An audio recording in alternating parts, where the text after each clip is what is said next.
Over the years, many programs have tested the most advanced technologies of our time. Within these walls, they have redefined what aircraft can accomplish and what is humanly possible. But as time moves on, so does human ingenuity. And over the last 2 decades, one program has truly made its mark in these hallowed hangars. It has been described as the most lethal fighter ever tested. And the team has spent millions of hours bringing its capabilities to bear. Its speed, agility, stealth, weapons system, and sensor fusion is unmatched. This is dedicated to the men and women of the 411th Combined Test Force, who have committed their professional lives to developing the Raptor into the most advanced fighter the world has ever known.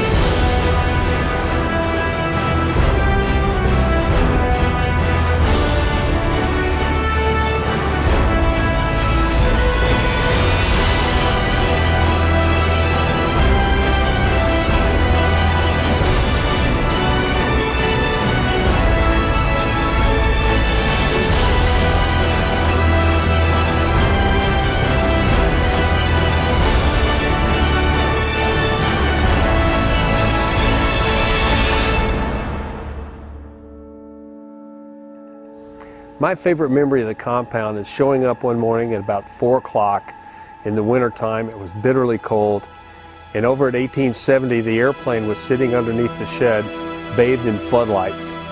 In the stark contrast of the dark and the shadows and the bright light on the airplane, knowing that I was getting ready to climb into that airplane and go flying. I was standing in ops in 1874 over here, and we coordinated to have the C5, come over here, and basically the big thing opened up its nose, and there were crates.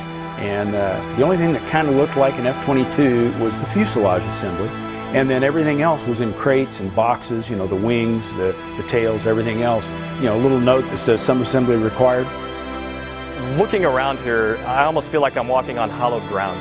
And it's going to be sad a little bit to kind of leave this behind, but the place that we're going is a spot that's going to be built specifically just for us. So it's built to our specifications. That's going to be a neat thing to see. I've been involved in other CTFs where you're combined with people, and sometimes there's always that conflict of company priorities over the team, if you will. And this team has always been hand in hand. It's what's the problem, how do we get it fixed? I had people that came up to me 10 years later and said, I thought you were a Lockheed guy all this time. I had no idea you were an Air Force guy. We all wear a green badge. We don't flash company badges or anything else, and we've always worked great as a team together.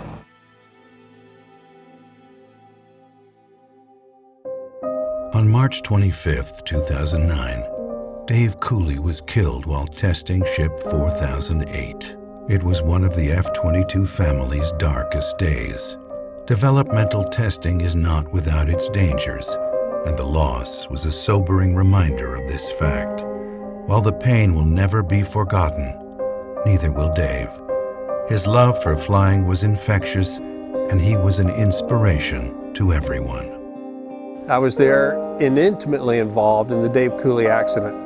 And to see how the military and civilian members of the Combined Test Force worked together to bond and solve those problems was inspirational.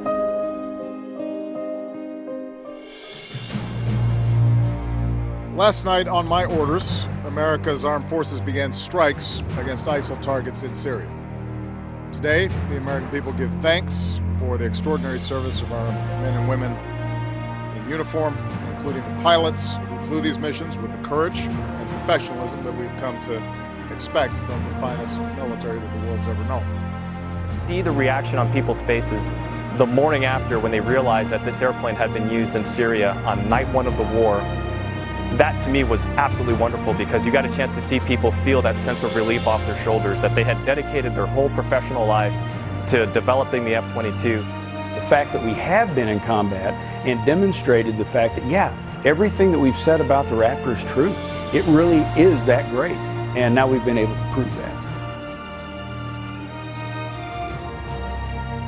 There's a lot of things on the horizon that are coming that are all important, that's going to make this weapon system even better than it is, and there's a lot of work in the future to get that done. By the time we finish 3-2B, we will have completed the capability that the original designers meant for this F-22. So she will finally achieve that level of capability.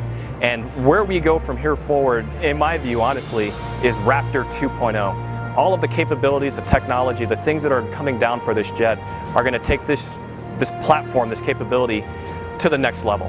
And that's going to be really exciting to see, just the neat things that are just inbound for this airplane in the next couple of years. As the F-22 CTF moves to its new home, the memories will never fade. History was made within these walls and in the skies of Edwards Air Force Base.